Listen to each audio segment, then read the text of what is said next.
नवमो अध्याय। मैं उन अर्धनेश्वर महादेव की ध्यान करती हूँ जिसके आधे अंग में माँ सिद्धिदात्री है।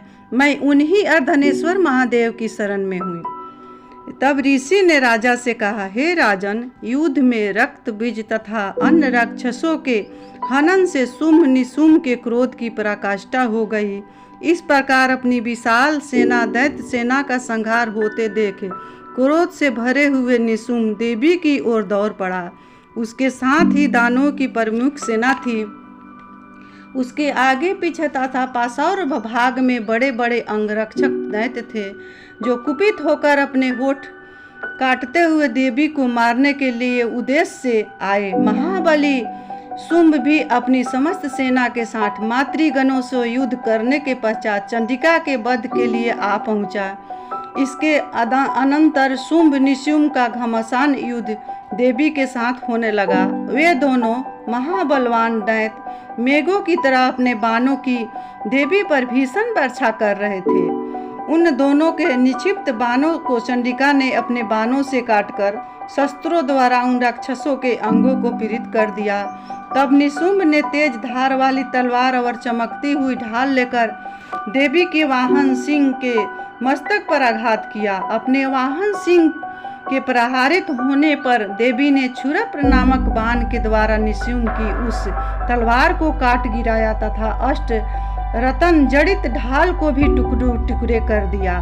ढाल और तलवार से रहित होकर उस दानव ने शक्ति का प्रयोग किया, किंतु चक्र के द्वारा देवी ने उस शक्ति को दो खंड कर दिए।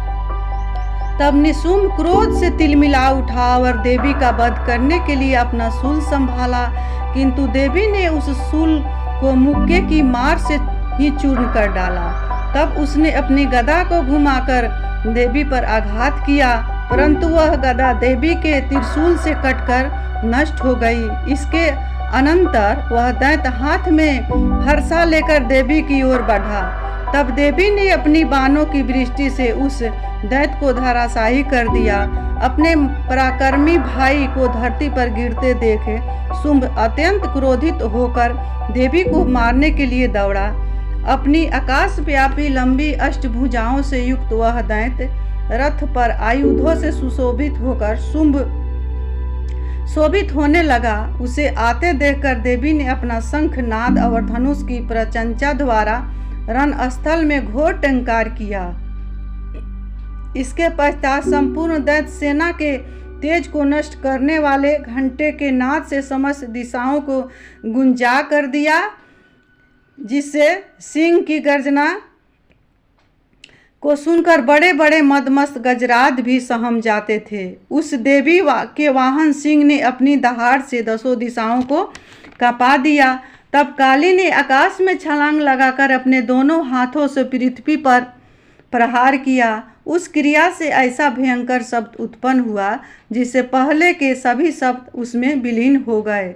तब शिवदूती ने असुरों के लिए अशुभ अट्टहास करके सब राक्षसों का दिल दहला दिया, परंतु इन सब में शुंभ को अत्यंत क्रोध हुआ।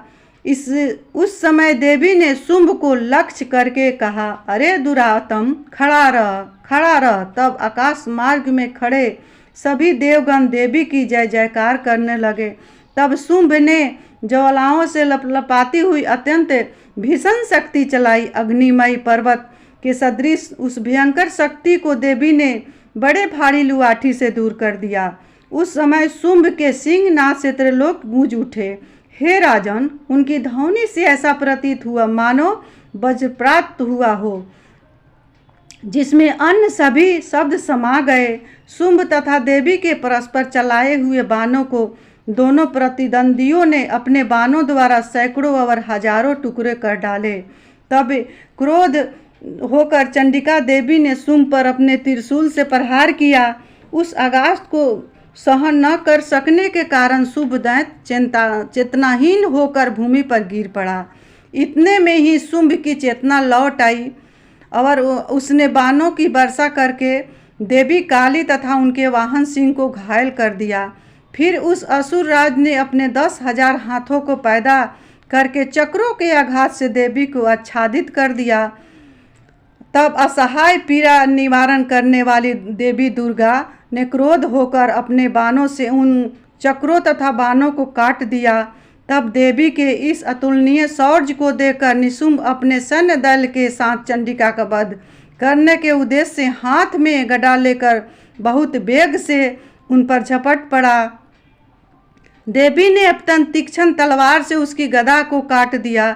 गदा नष्ट होते ही उसने हाथ में शूल धारण कर लिया।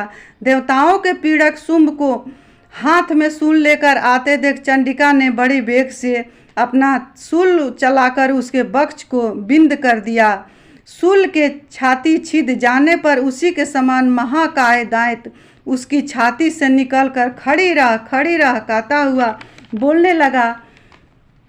उसके निकलते हुए दैत्य की बात पर देवी अठास कर अपनी उठी और तलवार से उसका सिर काट गिराया। तब वह दैत्य भूमि पर गिरकर ढेर हो गया। तत्पश्चात सिंह अपनी ढाढ़ों से उस दैत्य की गर्दन चबाने लगा। वह दृश्य बहुत ही डरावना प्रतीत हो रहा था। उधर काली तथा शिवदूती ने भी दूसरे दानवों को खाना शुरू कर दिया। कौमारी की शक्ति से विदारित होकर कितने ही महादानव नाश को प्राप्त हुए। ब्राह्मणी के मंत्र पुत जल के द्वारा कितने ही दैत्य निष्प्रभ होकर भाग गए। कितने ही दानव माहेश्वरी के त्रिशूल से छिन्न भिन्न होकर नष्ट हो गए। बराही के थुथुन की मार से कितने की हड्डी फसली चूर चूर हो गई।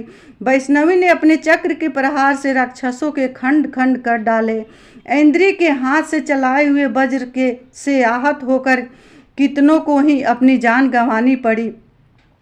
उस युद्ध में कुछ दानव नष्ट हो गए, कुछ भाग खड़े हुए तथा अनगिनत राक्षस काली शिवदूती और सिंह के द्वारा काल के ग्रास में चल गए। इस प्रकार मार्कंडेय पुराण के सावर्णिक मनवंतर कथा के अंतर्गत देवी महात्म्य वर्णित निशुंभ वध नामक 9वां अध्याय। हरि ओम तस्तक। प्रेम से बोलिए सिद्धिदात्री मैया की जय।